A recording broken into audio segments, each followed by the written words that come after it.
that should be good. That should have been like loud enough to make it work. So, and the reason I did that was so that way when I go in to edit everything, it'll be all the audio. I'll be able to like match it towards that loud sound. Okay. Yeah. But Yeah, I gotta see how you do that. yeah, whatever you want to talk about, man. I don't I feel like we should have like sat down before this and figured Yeah, out. you know, some of the best ideas are made on the fly. Yeah. I think if we would have sat together and kind of thought of what to actually talk about, but I know you say you have like stuff that's on your mind, and I think it's really good to like go through the fucking like the ass pains of starting this because yeah, I have no idea what I'm doing, and you know I fucking wing it. First one's always the weirdest. I'm really good at improvisation though. It's always been my strength, like just pulling something out of nothing. Yeah.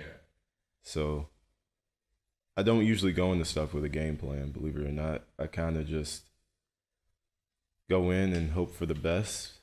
I'm better when I don't really prepare for stuff. Yeah. I'm better. Just makes no sense at all. But you know, you track that back even to our test to get out of ALS. Yeah. Failed that formative. Was like, I'm not gonna study, and got an 80 on the summative. Just trusting myself, not trying to over prepare myself for stuff. Is usually put me in a good spot. Yeah. Okay. I see what you're saying. So like, I've never really been one to like over study for anything or like really do too much, because then it's like I always feel like if I do too much and then I fail, it's gonna hit me pretty hard. You know what I mean? So, but at the same time, it's like I feel like I have like a general level of knowledge to where I can kind of get away with not studying too hard or trying too hard for something. Yeah. And I think that's kind of how it goes for me. So I don't know, and I know that doesn't work for everyone, but yeah, it definitely doesn't, but yeah, that we're the same in that aspect, because it's always worked for me. Like, just talking, any type of public speaking or anything like that, I don't put too much work into preparing for it. I might, write some bullet points down or something, but other than that, it's a free for all type of thing. I just go at it and see what comes out, and most of the time it's pretty good, because that's where my talent lies, is in public speaking, presentation, and stuff like that. Just let myself live on the edge with that type of stuff a bit, and seeing what happens. I didn't really prepare too hard for that MC duty. I was just about to say something like the whole MC thing. I was like, oh, we have a script, cool. I'll make this work. I'll be fine. When I'm reading the script, I'm 2 sentences ahead before my sentence comes out of my mouth. Yeah. I know how exactly I'm gonna say what I'm saying before I even get to that point in the paragraph. But it just comes from, I guess, my parents really making me speak, look people in their eye type of stuff. And like, people don't think about it, but like that type of stuff helps you think on the fly when you're forced to like really just come out of your shell and talk to people you're not comfortable talking with at first. When you grow up like that, like that's made me into the person I am now, where I'm not afraid of anybody. I can talk to anybody, commanders and stuff. Some people like really shy away from them, which is weird to me, because I'm like they bleed the same as me. Yeah. They got a rank, but they're some of the most open people when it comes to talking to them. Some of your coworkers don't want to talk to you. The commander does. Yeah. I think that's one of those things that I've had to work on over like the last year or so, because of like my livelihood and everything that I believe in. Like it's kind of hard for me to look people in their eyes sometimes, and I know some people like can even vouch and say that like he just will not make eye contact sometimes. And I think it comes from like this place of like ridicule, like, openly trying to express yourself and then openly trying to like just be yourself in any sort of environment, and then meeting people and then going through things that are like, how would you say, it's hard. In particular, like it's hard to be yourself around people because of the backlash that you may get from it. Yeah. So I feel like that's one of those things that, um, I've been growing out of, and I've been trying to like make more eye contact, connect with more people. Like even in class with you and stuff like that, you saw like all over the place, like just all over the place. And there's like a reason for that. It's Right. because I'm trying to find my own way to break out of my shell. You know what I mean? Yeah, I understand. Yeah. I think the way that I've been able to do it is, right from the jump, within like a couple weeks of meeting me, you're gonna know exactly the type of person I am. Yeah. Um, everybody, of course, when you meet a new person, you have that little short span of time where you're just getting your feet wet with that person, trying to figure out, are they even worth like getting to know, talking to, stuff like that. But once I make that determination, then like they find out who I am. I'm a very open person. I'm pretty transparent um, when it comes to myself. I'm not really ashamed of anything about myself. I'm me. Uh, when it comes to looking people in the eye, stuff like that, shaking their hand, I get that out of the way early.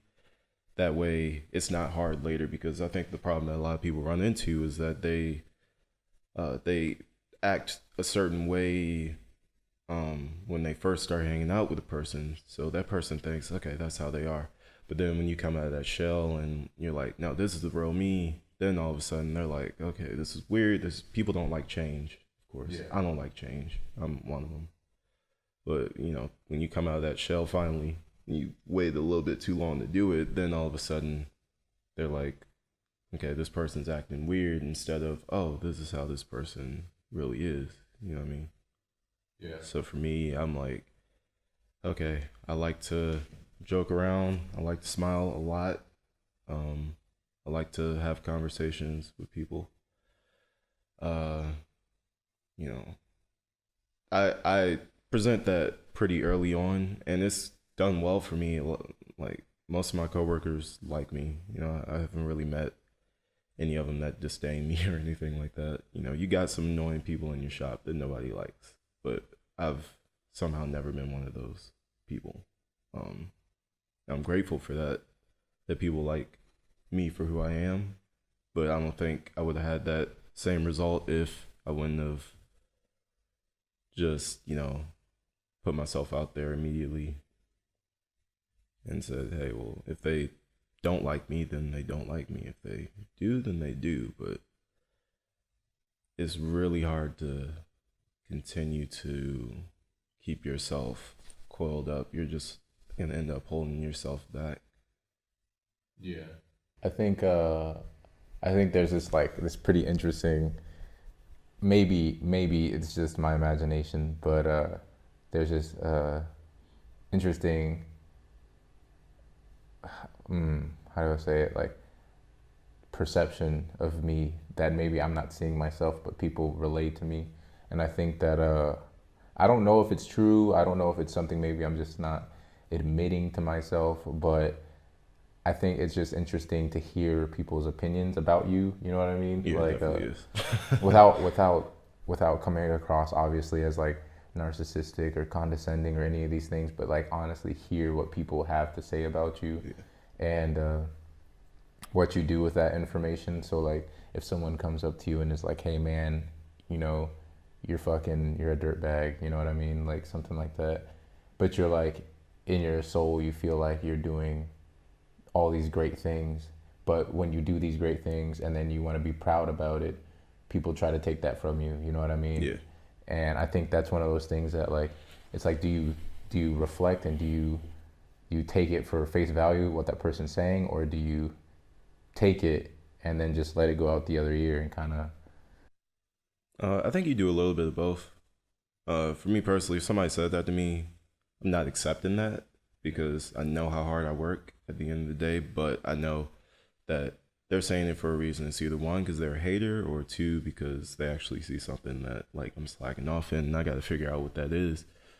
And if that's like, they feel like I keep breaking equipment or something like that, like that's either something I have to correct or something I have to clear up with them, let them know, hey, you got the wrong idea and you can't go around, just spreading, this negative energy around. I believe big time in energies. You got your positive energies, you got your negative energies. Yeah. And there's people who will try to put negative energy into your life. No matter what, if you don't do something about that, it will affect you. I used to think I was invincible to that type of stuff, but I'm not. I used to think like, peer pressure couldn't get to me because for the longest time it couldn't. I used to think that, what people had to say couldn't get to me because for a long time it couldn't. But eventually that type of stuff starts catching up to you if you don't sort of defend yourself a little bit, And I'm not saying in a violent way. I'm saying, they're using words. You got to use words too, And like you said, somebody, you feel like, you're doing like this amazing job at work. You're doing all these great things and you're helping out the unit big time. And then somebody calls you a dirtbag and you're like, no.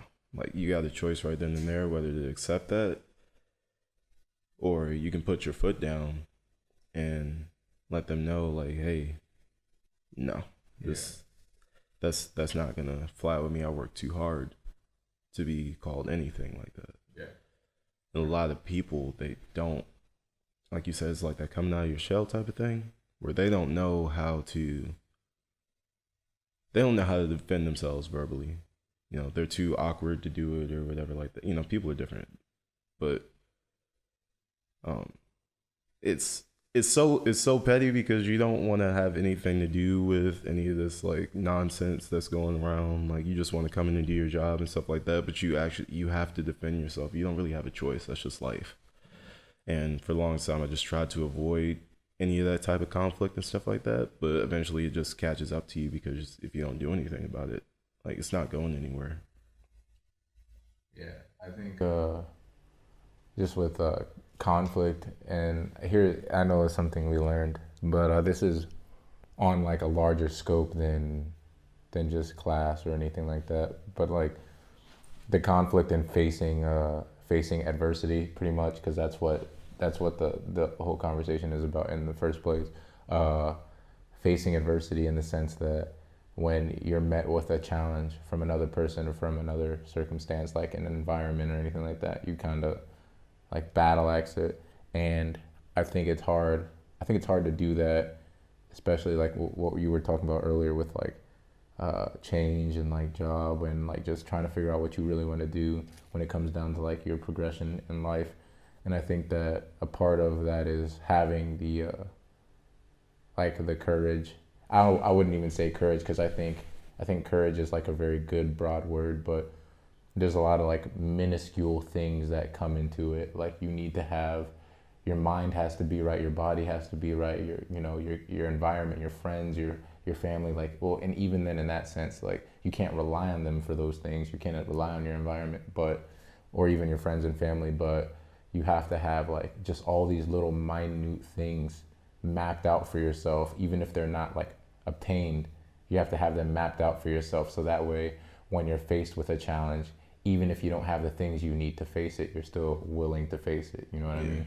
And I know for me, I'm very big on like vision and dream, and I think I get that from my family. I think I get that from my mother and my father, and I think it's like well invested. One of the things that I did take from them is like really good, because although I go through all these things, although I've been through some of the things that I've been through, I think that it's never stopped up here. You know what I mean? Like I'm always like, okay, I can be anything I want to be. I can do anything I want to do.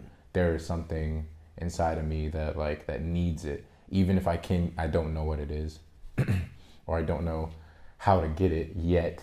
I have to figure it out, and I think that is like what makes me want to challenge adversity so much, and just constantly go after it, constantly pound at it, because it's necessary for I wouldn't say success, because success can be kind of it's like it's success. Like the word itself is kind of misused. I feel like it's a very internal thing, and people look in all these other directions for success and for their happiness when in reality, yeah, it's super internal. You know what I mean? Like you can't get that shit from other people. You need to Yeah, find it in I think people do they measure success based on other people's accomplishments. That's the mistake that they make. Whereas success should really be like you just doing what you love to do.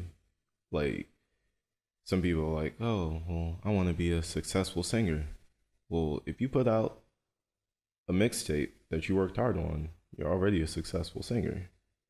But a lot of people are like, oh, well, you know, I want success like Beyonce has. Well, you know, if you keep measuring up your success with other people's success, you're never going to be happy. Yeah. Because once you reach Beyonce, then you're going to want the next higher up. I mean, I don't know if there is a higher up person making more money, but you get what I'm saying. Like you're always going to want to attain something else because you didn't measure your success based on what you felt inside. You measured your success based on what you saw other people have. Yeah.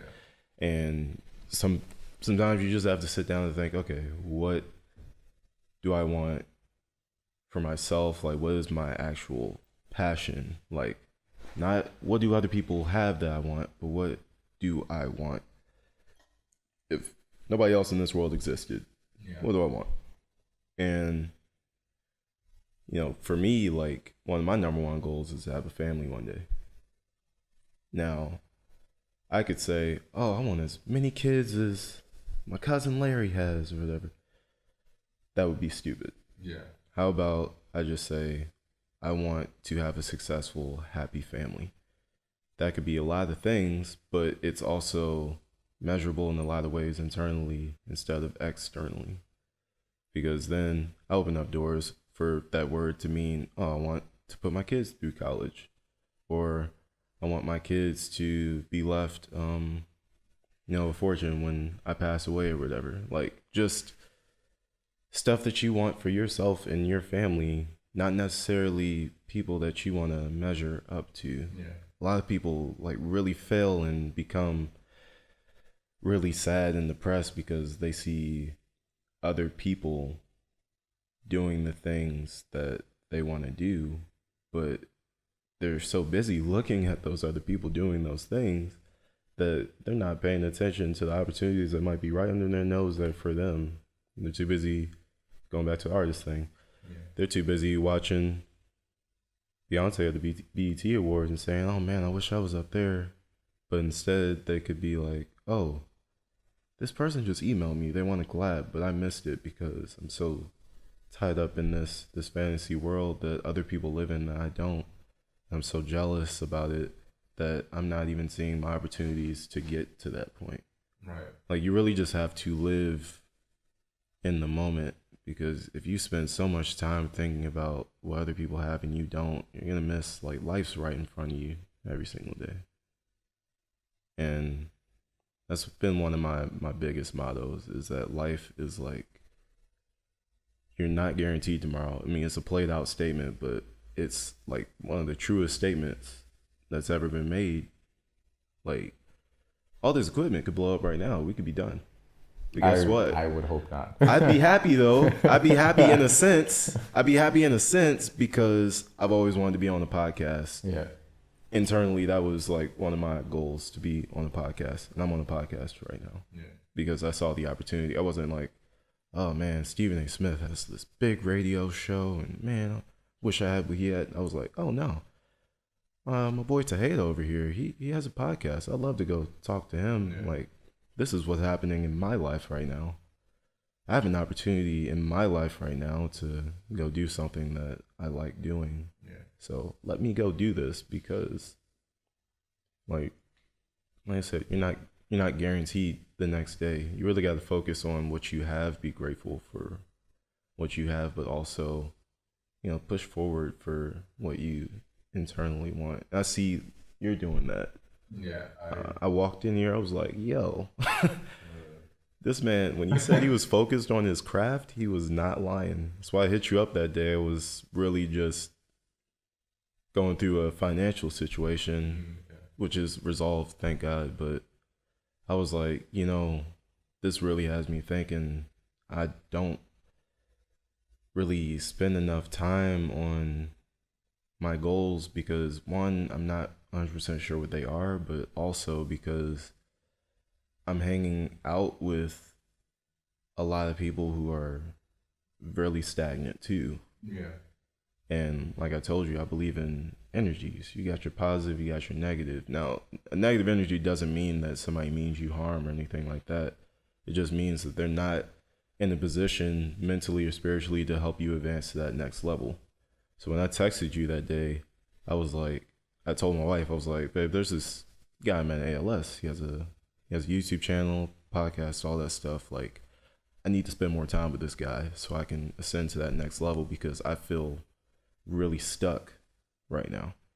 So I texted you. I was like, hey, man, I'm trying to be on this podcast like ASAP. And, you didn't hesitate to hit me back up. But I was like, man, I need that energy that you have that produced all this stuff right here. Like, I need more of that and less of just sitting around. Oh, life sucks. Oh, I don't know what I want to do.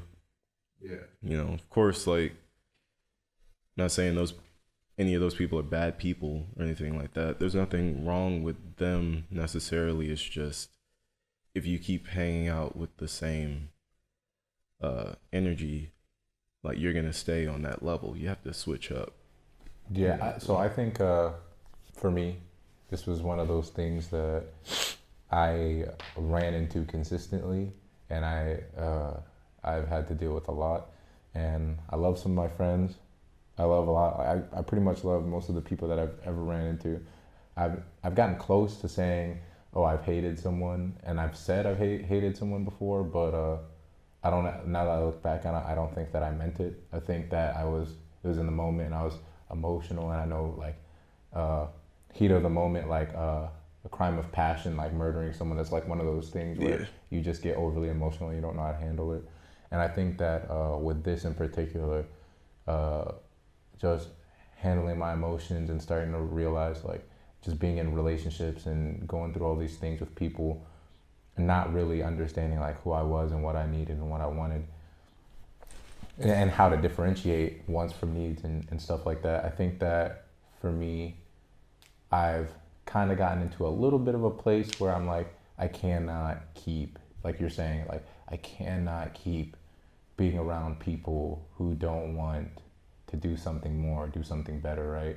And it's gotten to this point where it's like, I would much rather be alone. Like, most of the time I'm hanging out, posting Instagram videos, like doing gaming videos, stuff like this, all this stuff by myself, because I would much rather do it by myself and be confident in who I am and what I want than give credit to someone else's life. Like why would I express someone else's opinion and do something for someone else when I don't believe in it? When I'm part of, like, this group, like, I have some really great friends, and I know they mean no harm by it, but they just are the way they are, right? And I can't change that. I can't take this from them. So I have to do what I have to do, and that's, like, separate myself from the pack and try to be more than what I am. And, like, it fucking sucks. It really does. Like, there's a lot of times where I'm like, damn, I could be out, like, getting drunk right now, or I could be doing some bum shit with my friends and just having a good time. But there's, like, a few people I've been listening to, like Gary Vee, Eric Thomas, just all these, like, motivational speakers, entrepreneurs, business people, and they're like, like, the work, even if it's not something that's going to make you money, it's the work and the love of doing what you do. And, like, it's something that's so repeatedly said by just, like, people all over the world. It's like something that is just constantly beat into my mind and into anyone who's listening to them. They're all pretty much saying the same thing. They're like, work really hard, even if it's not something that's going to make you money. do it, and eventually like it will make you money. You know what I mean? Like it'll be one of those things that give you what you need, even if that's like sponsorship stuff like that. If you can't get direct money from it, there's a way to be happy through it. And I think that's a point I missed earlier too, where I was talking about that. I think people measure success by money as well as other people's success. They measure it by like, oh, this isn't making money right now, but I've told my wife in the past as well. I'm like, look, like it's okay if this isn't making money right now. She's an artist. She's a musician. yeah, Her name's Lina Pastel, Lina space Pastel. no, it's good. That was good. Look up her music. It's amazing. Now on Spotify, Apple Music. If you give me the Google, information, I'll put it. Yeah, I'll put definitely it will. in the thing. I definitely will. But and someone's calling me. I don't know who. But I used to tell her all the time as well. Like, hey, babe, look, your music is something that you have to enjoy, because she's been frustrated that like she hadn't made it or whatever. She works super hard on her music and stuff like that. But I'm like, if you love this music, like, don't worry about the money. I got you for now. Like I've already told her I would sacrifice any of my dreams if that meant she could have hers. Like, she already knows that. And I meant that when I said it. Like, my original plan wasn't to stay in the military for 20 years, but if that's what I had to do so that she could be an artist and be successful, then I would do that without hesitation.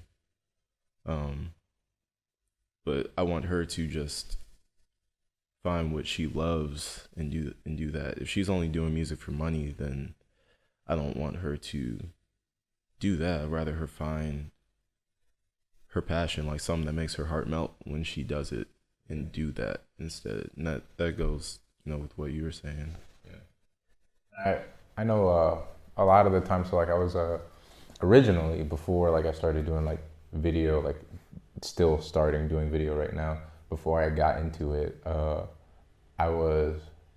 really sucked at being on time for like art projects and stuff like that when I had in school, because I was like in school for art forever, and I was just never on time with my portfolios. I never really cared if I could like put it into words. Like, I cared about the art, but I didn't care about school, and I think that's where I failed really hard with like displaying and understanding like a real appreciation, like love for art, because I didn't have the care in me. And then as I got a little bit older and I started realizing, like, I kept feeling like my soul was like a part of my soul was like leaving me as I started spacing away from it. And then I started doing the whole military thing and like getting into just the whole uniformity and all this stuff. I started just feeling drained, and I started feeling all this stuff. And then I think I took leave or something, and I came back, and during that like week or so, I had focused on like just watching vlogs, watching like Peter McKinnon, Casey Neistat, like watching these YouTubers make content, and it like reignited this love of creation. And I think it wasn't really that I loved drawing and painting, because I do love drawing and painting, but I think once I matured a little bit and saw where I wanted to go with it, I think it was about the creation of just art as a form, period. Like that in itself was the thing for me that kind of pushed me forward. So now, fast forward a little bit more, and right now, like this whole podcast thing is like a pilot. You know what I mean? Like I said before I started this, it's like I have no idea what I'm doing. Right. But I think it's good that I have no idea what I'm doing, but I'm doing something. You know what I mean? I think if you don't know and you're caught in this place of trying to figure out what you want and what you need, I think it's just due season then. Like you have to just be like, fuck it, I'm gonna go, I don't know if I'm gonna like this, but I'm gonna go skydiving, or I'm gonna go try this, or I'm gonna go try that. And then I think there's a video I did. It was the one when we were in the Amalfi Coast, and I did the cliff jump thing, and that was like my first time That was my first time doing that in my fucking life. Like anything risk taking at that level. And it was interesting because I sat up there. I didn't hesitate when I jumped. I said, damn, I don't want to jump. And like, as I was saying, I don't want to jump, I jumped. But I was sitting there and I was thinking, I was like, fuck, I really don't want to do this shit. As I was like climbing up the rocks, I was like, I really don't want to do this shit. I really don't want to do this. And like just the whole way up there, I was like, why the fuck am I going up here? And when I jumped and then like I surfaced from the water, I was like, fuck, you know, like that was dope, you know what I mean? Yeah. And I think it's like the whole fear, the buildup of telling yourself, you don't really want to fucking, this, you may not know until you know what I mean? Yeah. So the growth, I think, for love and loving what you do comes from consistently putting yourself in that uncomfortable position. This is an uncomfortable position for me. Like, I don't know shit about podcasting. I don't know shit about interviewing people, but I do think that like I have a decent amount of people skills to where I can get someone to come say, hey, you know, what's up? Let's try and figure this shit out. Yeah. I think when it comes to interviewing, the best interviews I've ever heard just sound like conversation. Yeah. The worst interviews I've ever heard sound like a bunch of questions and a bunch of planned out answers. Yeah. I don't like those at all. I can't really watch political interview because it just feels really scripted. But a sports interview, like on ESPN radio or something like that, I can listen to those all the time because a lot of times the reactions are genuine. Yeah, sometimes the players say things that they're supposed to say, like they give the media answer, like, oh, I don't care about the stats, you know, it's all about the win. Yeah. They care about their stats. Everybody cares about their stats. But, you know, they have a conversation. They just have a conversation. They just talk, you know, sometimes. Even I remember Colin Cowherd. I don't know if you're familiar. No, I'm not. With him. He had a interview with Baker Mayfield. And, you know, this was before the NFL draft, and Baker Mayfield was going to get drafted that year. And, you know, Colin Cowherd's just going through some of the tape. Like, well, here's some of the things that I like, I don't like, you know, some things that I think will work in the NFL and that won't. And he got to one point where, you know, Cowherd didn't like one of Baker Mayfield's celebrations after a touchdown, and Mayfield's reaction was really genuine. Like, yeah. Like our fans were over there. You have a problem with me running to the crowd to celebrate with our fans? And Cowherd's like, well, the team's over there, and Mayfield's like, well, you didn't watch the other touchdowns, did you? You're just gonna bring in this one clip and judge me based off of that. So it was genuine.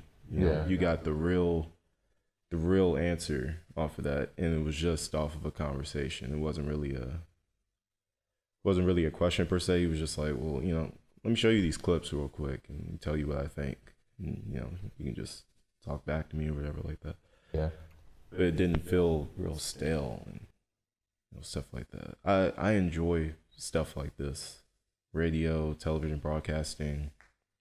That's what I wanted to do for a while. I still enjoy it a lot. You know, it is a high-paying job if you get popular enough.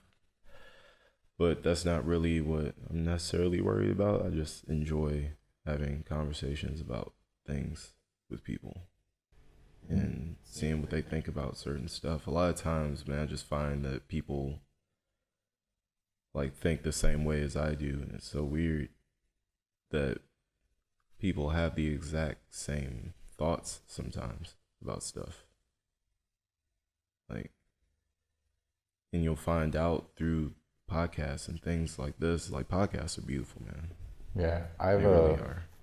I actually just recently started like listening to podcasts and like really understanding like what a podcast is, and in the sense of like recording and like what people are talking about. And I've watched a few that like I'm really into, like Joe Rogan Experience. His is really good. H3. You listen to Pat McAfee's on Barstool?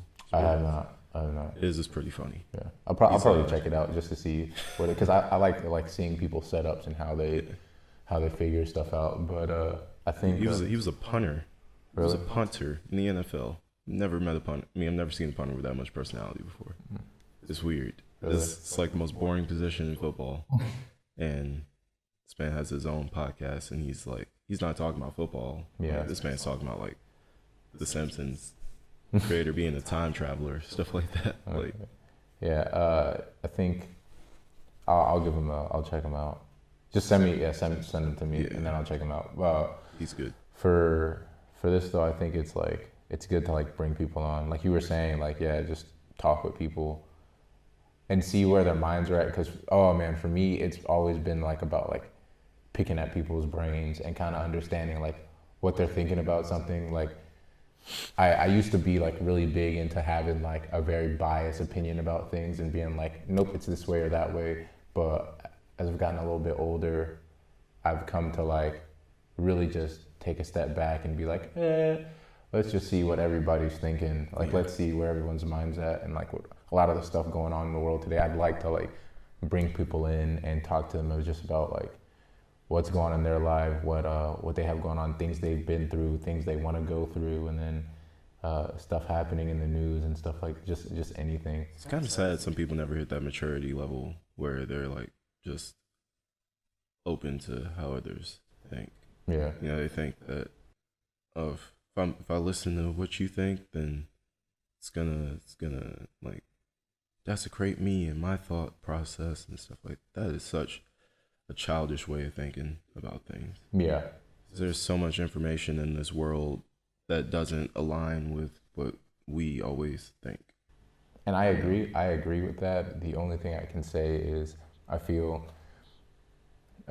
with certain things, it's great to be open, and then other things, having a very hard-headed and steadfast like mentality is okay, because that's how, like we were talking about before, just innovation and change and like growth for yourself. I think that's how those things happen. Like you can have this pathway for your life, and you're like, okay, I need to progress, and that in itself is like a steadfast way of thinking, right? So it's like, I need to progress, I need to do this, and then maybe on that pathway there's like I want to say maybe ladders, elevators, escalators, all these different routes that keep you on the path but take you like in a different route almost, in a sense. And that's when same destination. Yeah, same destination, but detour. But it's just like, okay, well, now I believe that I want to grow, that I need to improve, and this person has been through something, and that's where it starts becoming about different pathways and getting different approaches on it to get to that same place. And out here, I think that's really hard. I think it's really hard to put yourself in a position of perpetual growth because of the environment, unless you're so hard-headed about doing it that you end up, making a podcast and stuff like just stuff like that. Like, you really have to like put yourself out there. I totally agree with you in that, because a lot of people do think the same in our environment. A lot of people have the exact same mindset where they're either like, this is the job I want to do for the next 20, 30 years of my life. Yeah. Or there are people who are like, man, my life sucks. I just can't wait for this 4 or 6 years to be over. And then, they don't really want to do anything else besides just wait for their time to be up. So it's like kind of hard, because you have people who are like sulking and don't want to do anything. And then you have people who are like, I'm already happy in what I'm doing. I don't need to transcend or try anything new or whatever like that. And then you have people like us who are just like, okay, I don't know what is going on, but I need to try all this stuff. If it's clicking in my head that I need to try it, then I need to go ahead and try it and see what happens. It's been clicking in my head for a while that I need to try a podcast, and I'm glad that I'm doing it now. I had my first one recorded already. I'm probably not gonna ever post that one, but why not? It was just a test run. I wanted to see what exactly I wanted to do, what my weak points are, and you know, talking. Do I stay on one topic for too long? You know, am I getting to the point with what I'm saying on this certain, you know, subject or whatever like that? Like, it's basically me trying to perfect my well, not necessarily perfect myself, but start brushing away my weaknesses and then put out that first one, and you know, just from then on, just keep improving every video. But I didn't want to put the first one out because I already knew it was going to be sloppy. I don't like sloppy. So then for you, my question is, do you believe that it's more important to put something out that's been mastered and perfected as opposed to put something out, period? Well, I'm like right in the middle of that in a way. It doesn't need to be perfect. I just don't want it sounding like crap. Yeah. That's basically like, I'm okay with if it's not, I'm okay with it, you know, I'm listening back to it, I'm like, well, I could have done this differently or whatever like that. Like, I'm totally fine with that. That's how you improve, that's how you get better. But what I am not okay with is static in the background. Yeah. Or like my cat's messing with something in the background. Something fell in the back while I was recording and made a noise and stuff like that. And now all of a sudden I got this loud glass falling in the background of my podcast. I'm not cool with that type of stuff. I am cool with something like this where me and you have this podcast. This is the first one that we're doing together. And we go back and we're like, okay, we got to polish this up. We got to spend a little bit less time on this. Like that type of stuff. Nothing's ever going to be perfect. Ever. You can create the illusion of perfection because it might be something that people love or have never seen before. So in their eyes, it's perfect, but it's never, ever perfect. Nothing's ever perfect. So I'm not trying to master or perfect anything necessarily. I'm just trying to keep a level of professionalism when it comes to my products. That's really important to me. There's a lot of videos in the past on my YouTube channel that I've never put out because something glitched in like the recording or something like that, and I'm just like, I'd rather not even finish the series than to put this out. I see why you say that, and I can agree with that because there was a minute, I want to say a month or two ago, where iOS 11 updated. Maybe it was 3 months ago, 3 months ago, can't remember. iOS 11 came out, and with the update, iPhone, Apple rolled out a new like coding for video, and I was using, so there's two different types on iPhone right now, and it's H.264 and then H.265, and once iPhone updated to iOS 11, it defaulted my videos to 265, and what that means is when I went to convert the videos over to Premiere Pro to import them and get them figured out, the coding was so jacked that I couldn't make the videos. So my vlogs fell off for a little minute, and I had the hardest time figuring out what the issue was, just because I didn't have like the knowledge to create and understand what I was creating. I just knew how to make it. So now that I know, and I figured out just the coding issue and like decoding, and I actually got with some of the people at Adobe to help me resolve the issues, and I got it figured out. Now it's kind of coming back and everything's rolling it. So I took that time, and then I started doing like just busting out gaming videos back to back, and I think that was a good way for me to get that ball rolling. So now I'm doing that. You gotta take advantage when your equipment's working. Yeah. Because when it's not, man. Yeah. So was able to figure it out, get all this stuff good to go, and then now that I know, and I did get a new camera, like everything kind of just is hitting all at once. And so during the week, gaming, Saturday, Sunday, vlog, podcast, and it's like back to back. If I have time to go out, party, drink a little bit, whatever, I try to fit it in there, but it's like, at this point, it's like, no. It's like taking over, and I love it. Like, I really do love it. I'm like, I wish I had more time. And I think now that the holidays are rolling and we're getting breaks and stuff like that, I have time to do it. So I think if you're gonna try to figure anything out, like now is the perfect time, especially with the new year rolling in. And I'm not one who's particularly like, oh, New Year's resolutions and all this other stuff, but it's a good time to get something started because of the free time that we are allotted. So, which is good. Yeah, I agree. Um, you know, like I said, when your stuff is acting right, you gotta bust out as many as you can. I there was times I would record like 10 videos at a time. Yeah. Back to back to back to back to back. And I had them stored, on my laptop, and that laptop got corrupted a month or two ago. So that was great. So all that footage was gone.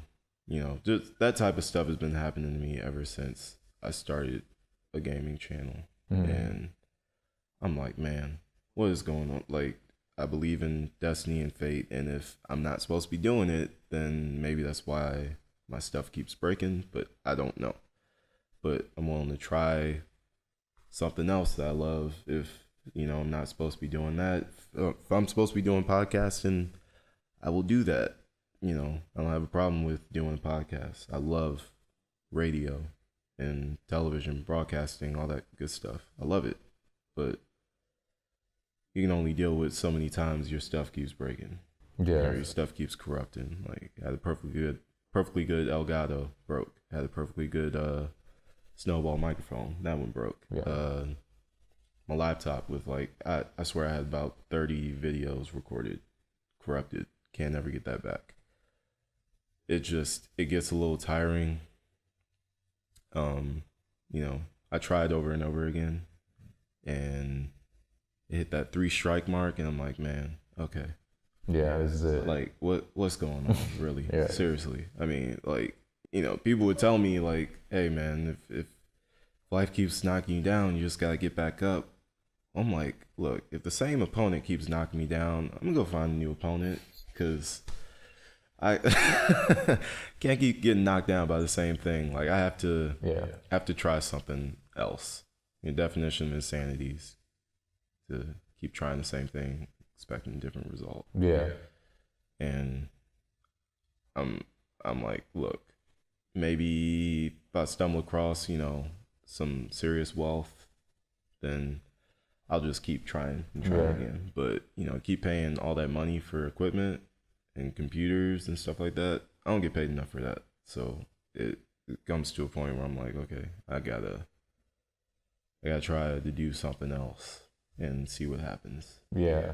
I'll never stop trying things, but I can't keep trying the same exact thing and having the same exact thing keep happening to me, because that's going to drive me nuts. I'm not going to want to do anything. Yeah. So my next goal is podcasting. And if that doesn't work out, I don't know. I'll find something else. I'll find something else. I struggle with motivation sometimes, but I really do try to keep myself with some type of hobby. Right now, I do have a goal. My goal is to beat Red Dead Redemption right now. I'm waiting 10 years to beat this game, and I need to beat it. And then once I beat that game, then I'll move on to my next goal, which is getting my podcast up and going, ready to go. If you ever want to be on mine, you let me know. I'm here for it. You already know.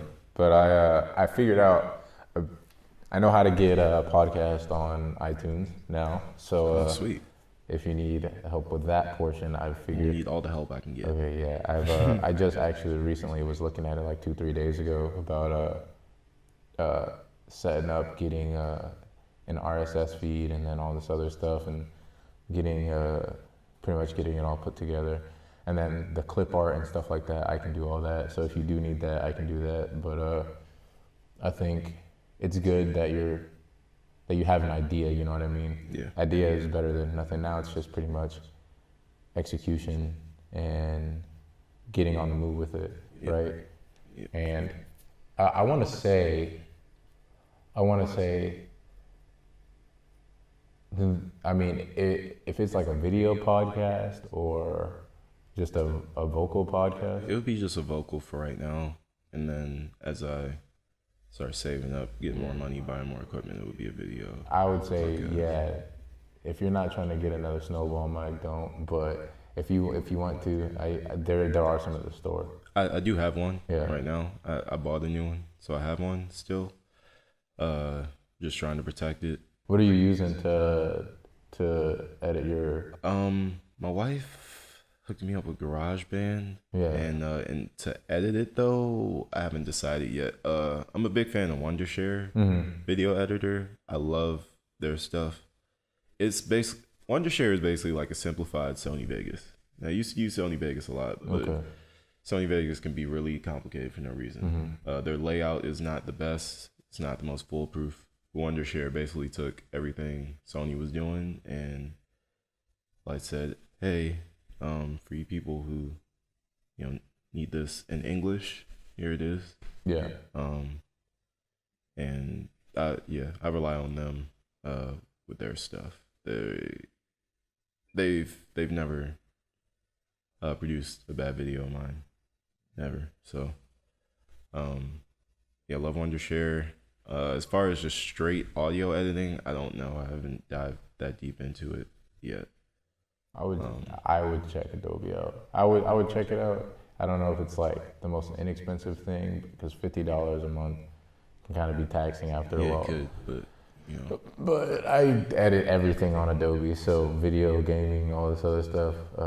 I know like Elgato has their own thing, but I don't like using their editing software though. Their recording software is fine. Yeah. Their editing software is. I mean, gameplay wise, probably like some of the best editing recording software just for PS4 and everything. You got the HD 60 one. Yeah. It's a good one. It's a really good one. Simple to use too. I like that about it. The interface is great. I just updated it, and I think so. What happened was I upgraded my graphics card, and then my Elgato wasn't recording anymore. And like for 10-15 minutes, I was sitting there and I was like, okay, I haven't been trying to get this playthrough recorded for the last 15 minutes.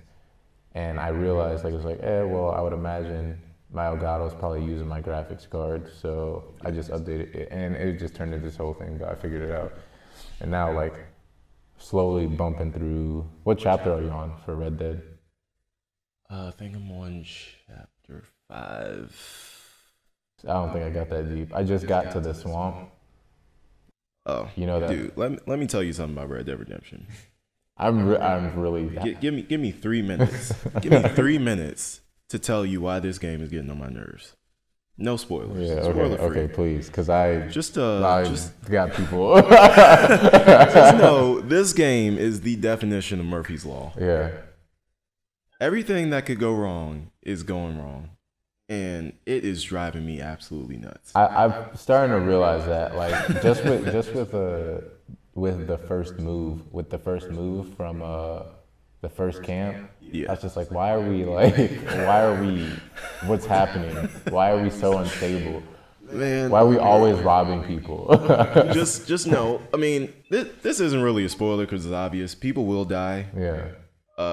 But some people are dying in the craziest ways. One of them, I'm not gonna tell you who, but dies in one of the most messed up ways, man. This is a spoiler.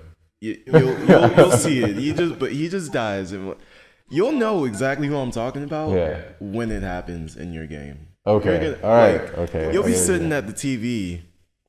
It's just a little regular cutscene. Yeah.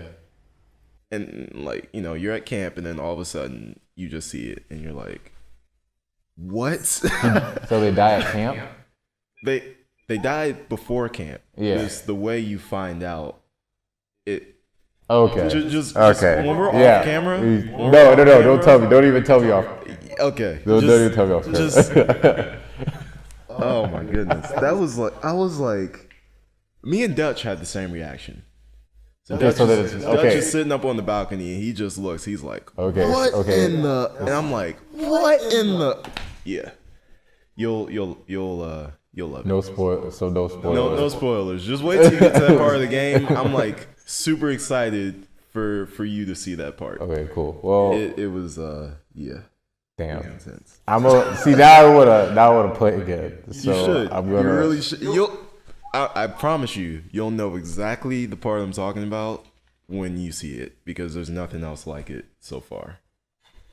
Oh man. Well, I think we can wrap this up there. Yeah. Because I want to play now. And we'll hop into it. It's intense. But, it's really intense. Thank you guys for tuning in. And it was great to fucking talk to you. Yeah, and sit here and talk with you. So I can't wait to do this again. yeah, no, for sure. I definitely think it'll be easier next time. And after going in and editing this and figuring out what's what, I'll be able to like better put together the next one. Just to see off like what we have right now. Yeah, but for sure. For sure, man. Like definitely want to do this again. And yeah, that's it. I don't know. Red Dead Redemption. It's just stressing me out just thinking about it. I gotta play. All right, guys. Bye.